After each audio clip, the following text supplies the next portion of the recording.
All right, so we've got these 4 homework problems here. Here's the first one. Why don't we have a look at this? This one, the intent of this is to get you used to doing the calculations on this stuff. And there's 2 different ways to do it, so it just depends on which approach you would like.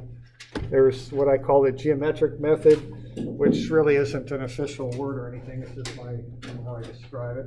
And then there's also the vector method, okay? All right, so what we got here, we got this motor and it's spinning that plate. And we want to know what's going on with point A after 4 seconds. We're given a constant angular acceleration, which is alpha, okay? That's what we're calling angular acceleration now. And that's equal to 0.30 radians per second squared. And then we've got, we want to know the angular velocity of the plate. We're now calling that omega. We used to call this theta dot dot is what we used to call alpha. We used to call omega theta dot, but now we're going to call it omega. And we want to find the velocity of point A. So, we want to start to recognize the words and the new variables they stand for. We also want to distinguish between angular velocity, omega, and just straight velocity, which should be v. Okay. All right, step the first is to figure out omega and theta. We have these equations that are developed for constant acceleration. So we want to use those, okay? And these are the angular versions of the constant acceleration equations. So we got omega is omega 0 plus alpha t. That tells us the angular speed, and then we have the angle itself is theta 0 plus omega t plus 1/2 alpha t squared. All right, so those are analogous to the linear equations that we have. V is v0 plus at, and s is s0 plus v0t plus 1/2 ac t squared. All right, so we know that alpha is constant. We just plug it in, run the numbers, and we'll get the values that we want. We'll find that at 4 seconds, omega is 1.2 radians per second, and that the angle is 2.4 radians, which is 137.5 degrees. We can then further find the linear velocity of A by taking the angular velocity times the distance from O to A, which is 0.45 meters. So that comes out to be 0.54 meters per second. All right, so we can go through and get that, I guess what I call background information figured out. All right.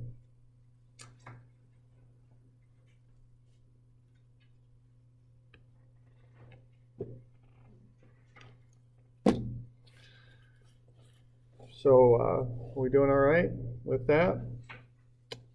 So that's step 1, is to get to that point. Now, the next thing you want to do is start to use that information to find what we're looking for. We're looking for vector expressions for velocity and acceleration of A is what we're looking for. Okay. And as I've mentioned, there's 2 ways to do this. The first way is to draw it up like a picture. So what we've got here is we've got that we have started at an angle of at 4 seconds, the angle is 137.5. If you subtract that from 180, you'll get 42.5, which is up here. And then that's the angle that A makes with O. And then we know the velocity makes a right angle with that. So if we take 90 minus the 42.5, we get 47.5 down left for A. And then we can do some trig on that and get the velocity of A figured up. It's negative 0.365I minus 0.398J. All right. So what I'm doing there is I figured up the 47.5 degree angle, and then I'm using trigonometry there. Cosine will get me the adjacent component, which is right there. Sine will get me the opposite component going down. They're both negative because I'm going to the left and down. So I look at that, get that figured up, do the trigonometry there, and come up with a vector expression. Okay. So that's one way to find the velocity vector. So you take omega r, you get the magnitude of velocity, and then you take just vectorize it, knowing the angle that A makes with O. Okay. Now that's what I would call a geometric approach, you might say. Although again, that's my word. It's not some written down in any textbook anywhere. Okay.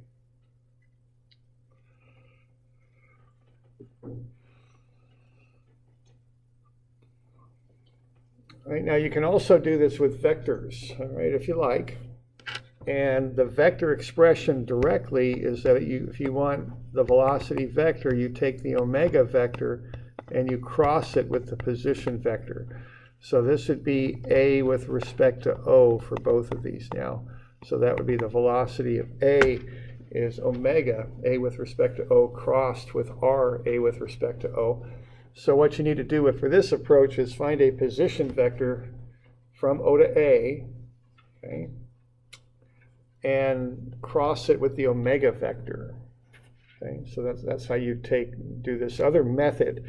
Now these are two different ways to get to the same place. So as I've said a couple of times now, you just pick whatever method you like and do it, okay? You don't have to do them both. I'm doing them both because I don't know which method you're going to use. You don't have to do both methods. All right, so in that case, you do the cross there.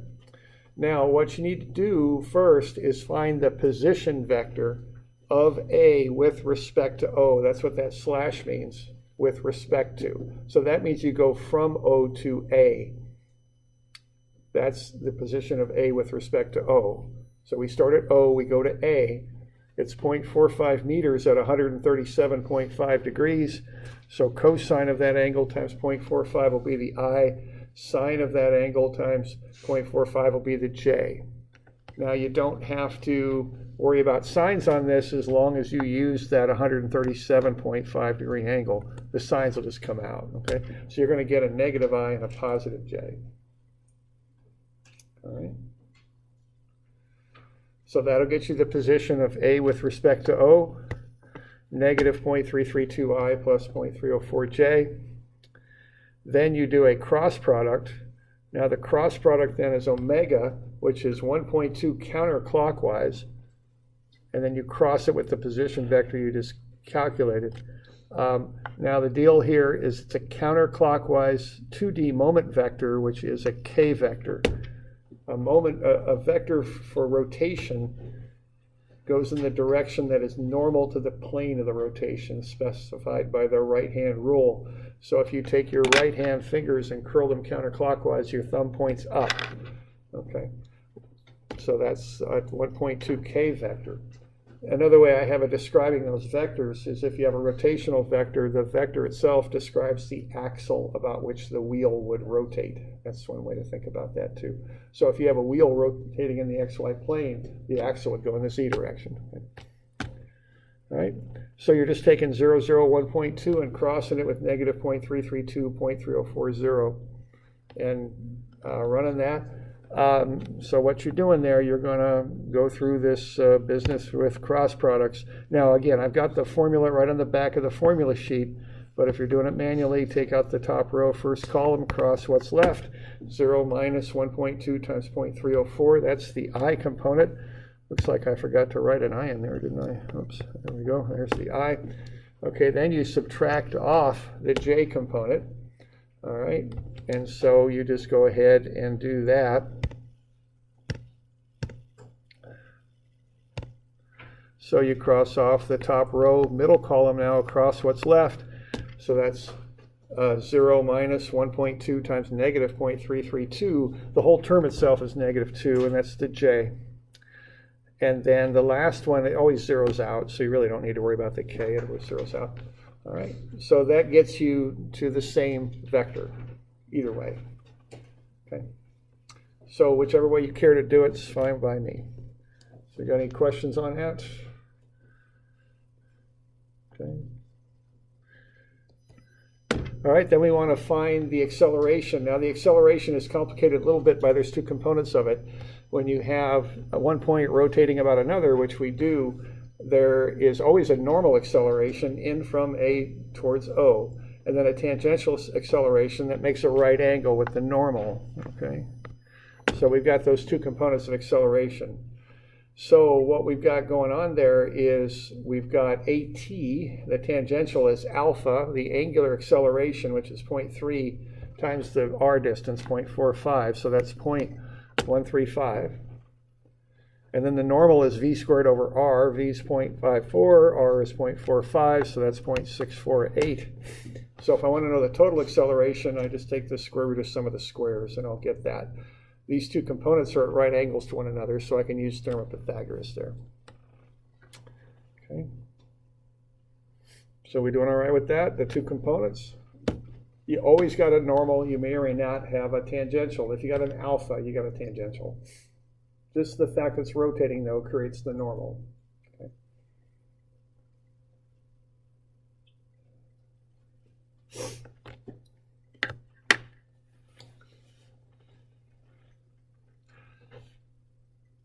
All right, now we still need to vectorize these things. So what we're going to do here is we're going to use those angles that we've got, and we're going to just do the trigonometry on each of these vectors, and then we add them up is the idea.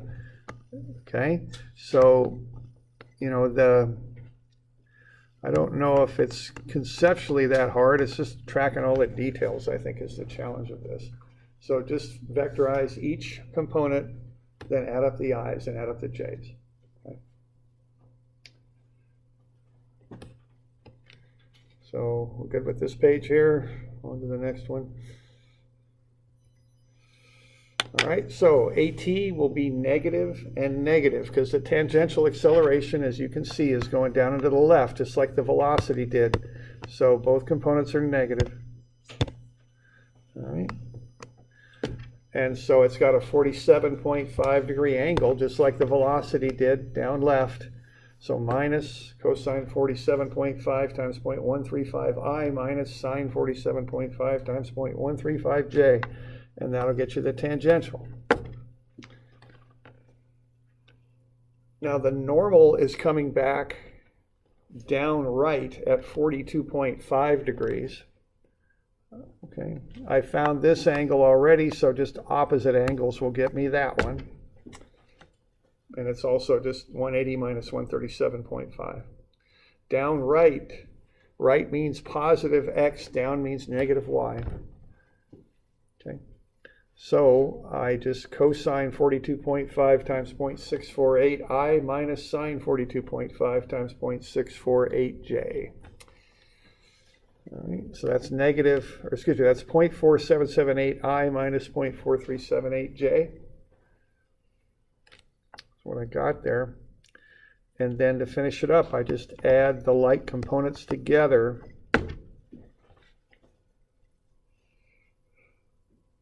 And I get the net components. Now this stuff is, you know, a little bit, you know, there's a lot of calculations with this. You know, I keep harping on you, but I do it for a reason. You know, organize your stuff. You don't have to be pretty, but organize it. See how I've got the I laid out, AT equals I component minus J component, and right beneath that I got AN equals I component minus J component. They're right on top of each other. I can add them up, okay?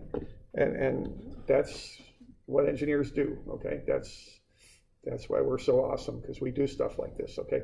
And you know, I just want to encourage you to just work on this every day. Work a little bit more, because you know, like I say, in school you miss something, you get a little mark on your paper, but at work you know, you don't want to bust numbers. That comes back on you.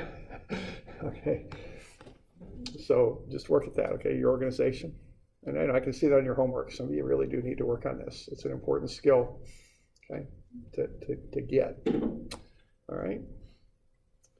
And you know, and like I said before, we all screw up sometimes. Don't misunderstand me. We all do that, except for one or two of us, but most of us do. And but just keep working at it. Okay. So that gets me the total acceleration there. And you see, I just screwed up there, right? I forgot my little vector hat right there. That's a vector. All right, so we good with that? Okay. All right, now you can do it vector style too. You know, this one's, I think, a little quicker if you can see it. I think this approach is faster.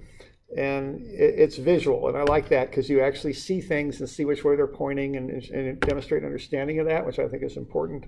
You can also do this vector style, though. Now, the thing about the vector style is it's kind of foolproof. You know, if you can just get the position vector and you can do those vector operations, it just comes right out. It does maybe take a little bit longer to knock through it. And now another thing about this, so this is, it seems to be how people at OSU like to calc this stuff. All right, so if I want to get the tangential acceleration, I take the alpha vector, which is a counterclockwise 0.3,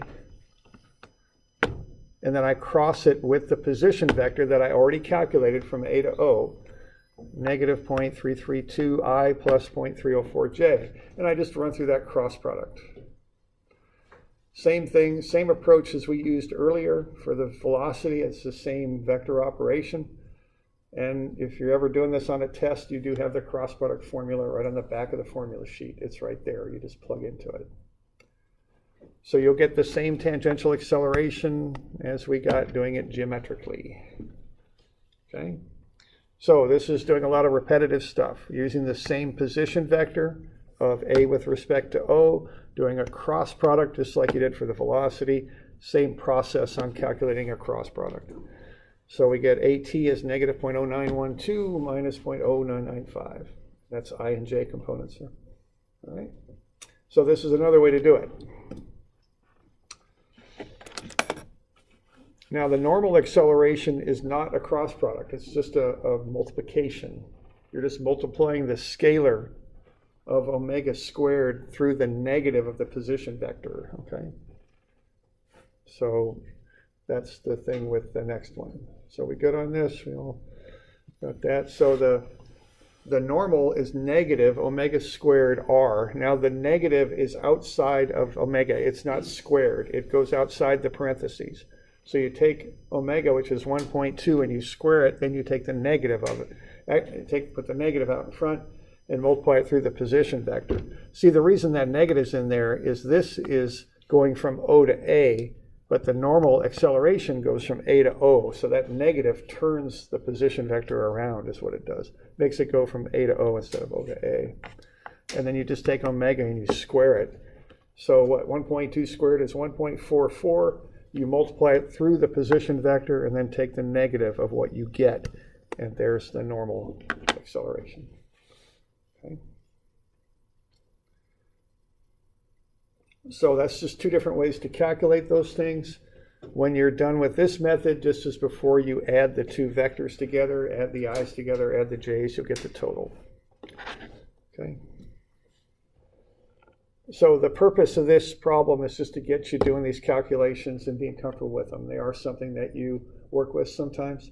You know, when you do the relative velocity, we'll do relative acceleration here down the line.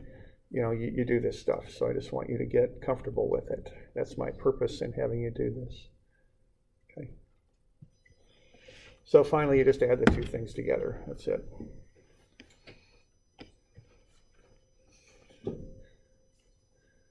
We're good with that? Okay. Okay. So that's that one. That'll take a little time. Okay, the next one here, we've got a garden spreader. These things have wheels on them. You turn the wheels go through a gearbox mounted on the axle. The gearbox changes the angular speed, and it also changes the direction. You got some 45-degree beveled gears there, and I don't know, there's probably a word for that, but they mesh together, and they will drive that spreader vane there and throw the fertilizer both directions. So we're going to say we're working for the company who makes this, and we want to figure out how to put that gearbox together, whether the gearbox we have is going to work properly or not. Okay. So what's going to happen here is we're going to look at how the turning of the wheel goes through the gearbox and then affects the angular speed of that spreader vane.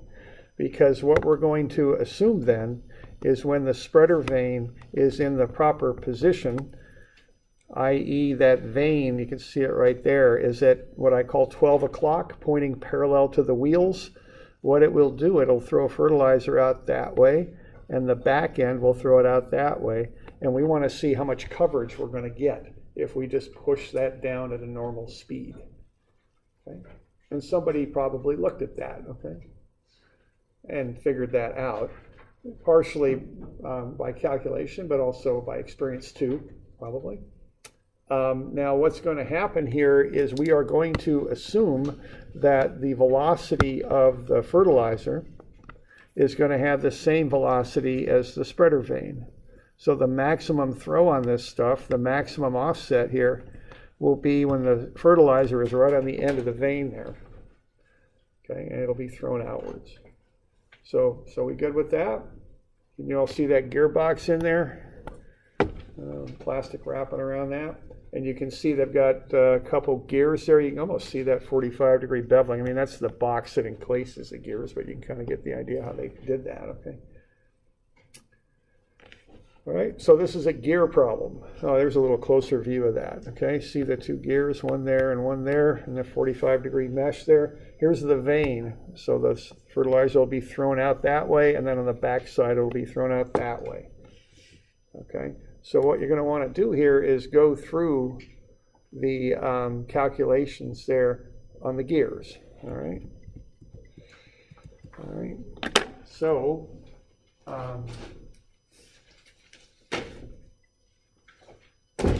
I would just set up a table and work my way through it. You're going to start with the velocity of the wheels. You assume that the wheels roll without slipping, and then we kind of go from there, right?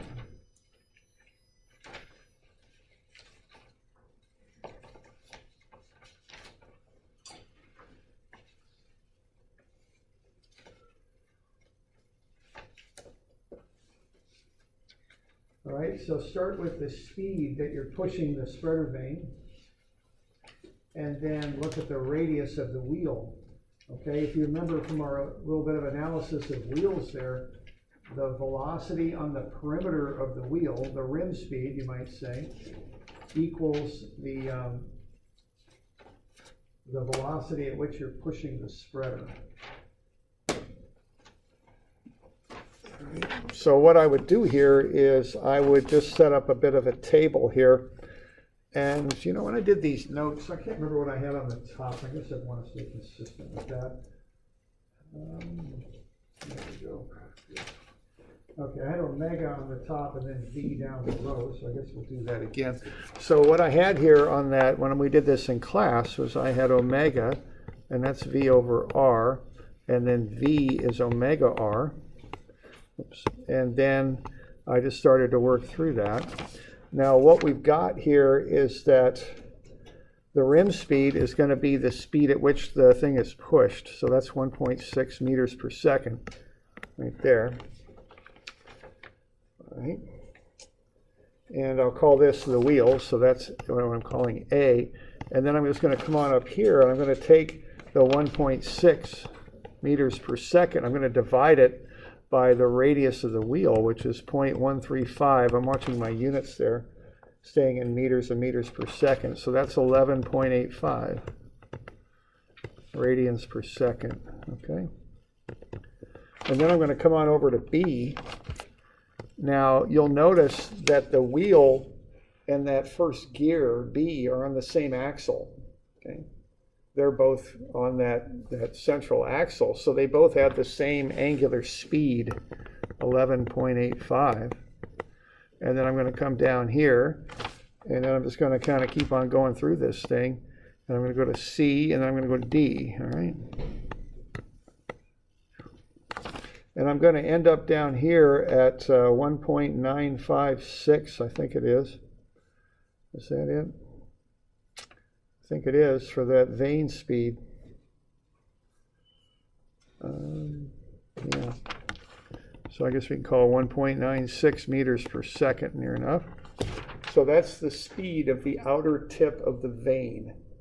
As you're pushing this thing at 1.6 meters per second, you're going to end up at 1.96 meters per second. Okay? That's the speed of the vane. So are we okay with that?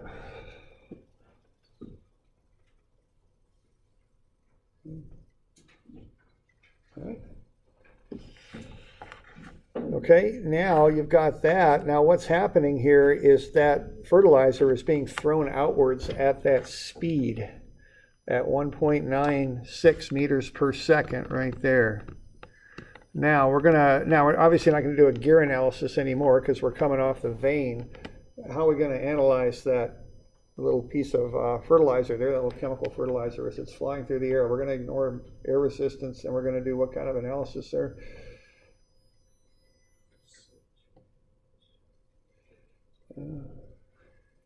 E equals mc squared. Find the energy. No, probably not. We probably won't do that. Okay. What do we got going on? We got an x velocity, don't we? Because it'll come off that vein horizontally. So why don't I use this one, because I'm used to going right to left. So we got 1.96 meters per second, right? And how high are we up in the air there? I think 30. Okay. So we got a 0.3 meters down. Can you figure out how far that's going to go before it hits? I think maybe you can. Okay. So have a look at that. Now be a little careful with that because you're going both directions. You know, you got the front part of the vein goes to the person who's pushing to their left, the back goes to their right. So remember to double it up, okay? It's going to go both directions. You okay with that? Any questions on that?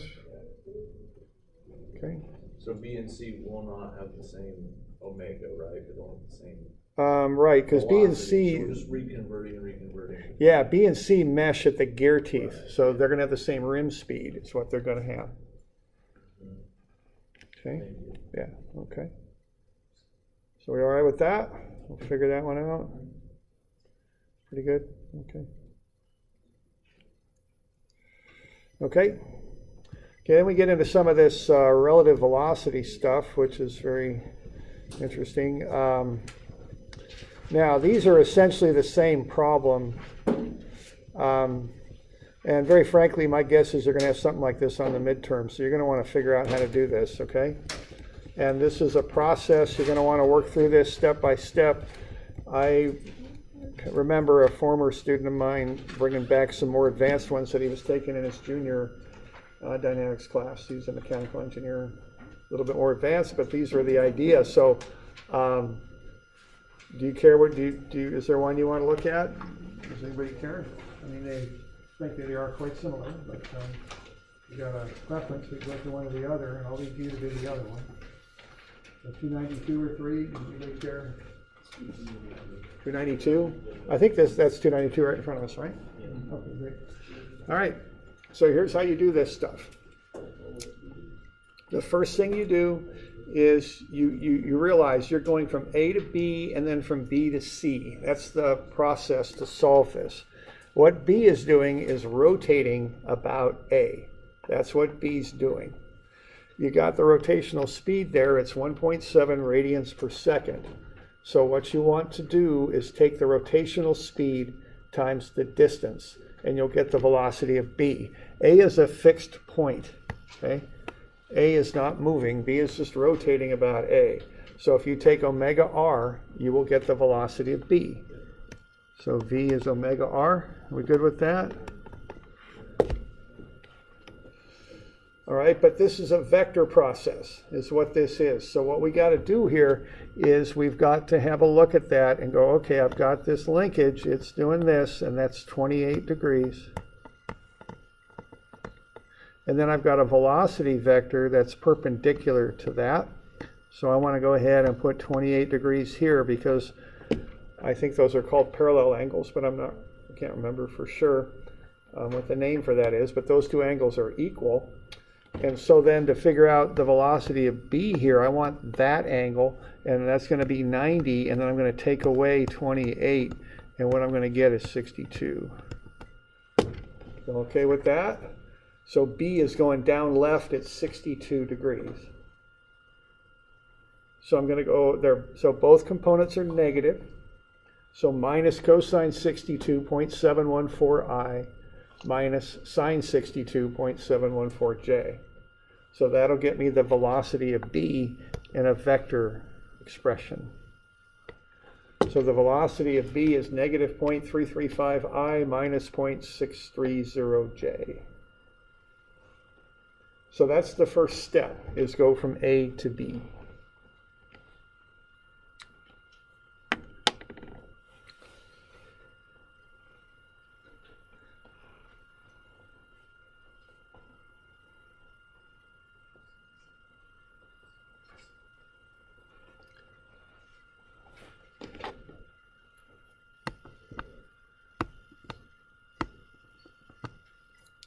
Okay.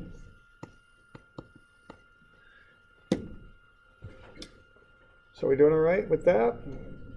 So 62 degrees down left, and that gets us the vector expression. Let's see. There we go. Okay. All right. Now, if you like doing vectors, you can do it that way too. Okay, it's up to you. Okay. So let's have a look at how you do it vector style. All right. So to do it vector style, to get what you want to do is come up with the position of B with respect to A. Now that's based on a 28-degree angle. Okay. So cosine 28 times the length of that linkage will get me the X. Sine 28 times the length of the linkage will get me the Y. Positive X because it's to the right, negative Y because it's down. So this is the other method you could use. Now you could do it whichever way you like. Again, just pick one method and go with it. And frankly, do that too, because you don't want to mix them. There's one common error that people make that I think they're kind of mixing these two things together, and I'll point it out to you here in just a second. But what we got there, we got cosine 28 times 0.42 I minus sine 28 J. So we're going to get the position of B with respect to A, and that's 0.3708 I minus 0.1972 J. That's how you get from A to B. So then to find the velocity of B using this approach, you do a cross. You take the omega vector, which is clockwise 1.7, so that's 0, 0, negative 1.7, and you cross it with the position vector of B with respect to A, which goes from A to B. Okay? And that's 0.3708 I minus 0.1972 J. You do the cross and you come up with the same VB we got above. So do it either way. Again, doesn't matter to me. Just pick a method that you're comfortable with and stick with it. Okay? So we doing all right with that? Doing okay? Now, the reason I'm kind of saying this stuff about pick a method is there's just one little difference between these two methods, and from my experience, it seems to throw people a little bit. See, when you're doing a position vector, you use the angle you are given, 28, that angle right there, because that's the angle of the linkage, right? So when you're doing the vector approach, when you get the position vector, you use the actual angle of the linkage. When you do the geometric approach, when you're just looking at it, you don't use a 28-degree angle. You use 90 minus 28. And the reason for that is that you're looking at what the velocity vector does. With this method, you're not looking at the linkage. You're looking at a vector that's perpendicular to the linkage. So you don't use 28. You use 90 minus 28. You use 62. So just keep that straight, okay? Which one's which? All right. Okay, now the next thing you do is you put together some vector equations for C, because we're going to deal now, we're going to work from B to C. We're going to deal with two velocities of C. One of them is the relative velocity, VC with respect to B. That's what C does with respect to B. And if this is a carnival ride and you're on B and you're looking at C, what C does with respect to you as you're moving is move left, right, and it's always 0.3 meters away from you. So that means it's rotating, okay? The relative velocity of C with respect to B is a rotation. It's perpendicular to the radius. Now I would contrast that with the absolute velocity of C, which has to run on that bar there, on that rod. So VC is horizontal, see, but they're different things. C has two different velocities as we're looking at it. One's relative, the other is absolute. The relative one is perpendicular to the linkage. The absolute is horizontal on that rod. Okay? So we have to distinguish between those. Okay? So what we do here next is we look at what C is doing with respect to B. Now we have limited knowledge about that, but we can work with what we've got, okay? We've got a 49-degree angle there. That's the angle of BC. So if I take the 180 for the horizontal rod, that being a flat line, take away the 49 and take away the 90, I'm left with 41. So the velocity of C with respect to B is going up left at 41 degrees. Okay? So what I would do to make a vector expression out of that is I would take the negative, because it's going to the left, cosine 41 of 0.3 omega for BC. Now what the 0.3 is the length of BC. Omega is its unknown angular speed. Okay? So I go cosine 41 for the x component times 0.3 omega, and I'm going to put a negative on that because I'm assuming that's going to the left. And then I'm going to go plus sine 41.3 omega for the j, positive because I'm assuming up. Okay. So importantly here, when I do that relative velocity expression, I don't know its magnitude yet, so I just call it 0.3 omega, whatever omega is, and I can use negative x, positive y, or I can use positive x, negative y. Okay? I can use one or the other of those and everything will come out fine, but I can't use positive x, positive y, or negative x, negative y, because the relative velocity is normal to the linkage, see? It's not going up down left for negative, negative. It's not going up right for positive, positive. Those aren't possible things it can do. As that linkage rotates, the relative velocity can go up left or down right. So negative plus or plus negative, one or the other. Okay? So then I can wrap everything into one old vector equation there. There's the velocity of B right there. And then when I work out the unknown relative velocity with the omega in there, I get negative 0.2264 omega I plus 0.1968 omega j. And then the thing on the left there, I'm coming up with that because I know the absolute velocity of C is on that horizontal rod, so the absolute velocity of C only has an I component. Okay? It can't move up or down, so the J is 0 on that. Okay?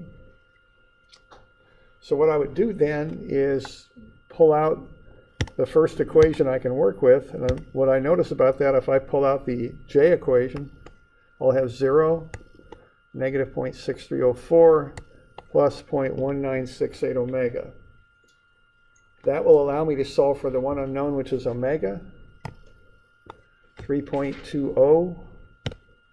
And then what I can do is pull out the I equation, VC, which is the unknown, negative 0.3352 minus 0.2264 times the omega I just found, which is 3.203. So that'll get me VC, negative 1.06. Okay.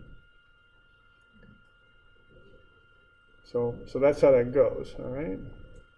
So that one big vector equation is actually two equations rolled into one, an I and a J. All right. Now, if let's say you guessed the direction incorrectly, I used for my VC with respect to B, I used a minus plus. Let's say you used a plus minus. All that would have happened there was you would have got a negative omega, which is fine. You just would have taken that negative omega and plugged it in as a negative to the next step, and everything will come out. So don't worry about that. If you get a negative omega, just plug it into the next step, and everything's fine. Okay, don't worry about it. Okay.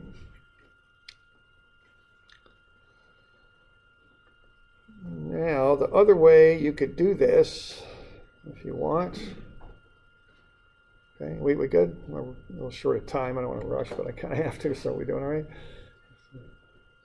Okay. The other way you can calculate that is with a cross, okay, if you want. So if you calculate with a cross, what you need is the position of C with respect to B, which is based on the 49-degree angle. So minus cosine 49.3i minus sine 49.3j. Down left, so they're both negative using the 49-degree angle. So that gets you the position of C with respect to B, negative 0.1968i minus 0.2264j. Okay, start with that. And then I do a cross product between that and my unknown omega vector. So I use this position vector right here. And then I just plug it into a cross right there.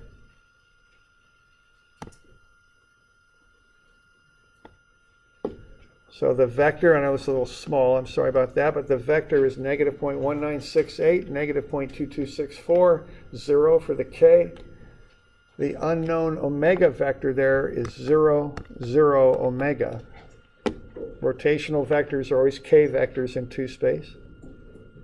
And then you just do the cross. You'll come out with the exact same relative velocity, and you can then go ahead and solve the problem in the exact same way as before.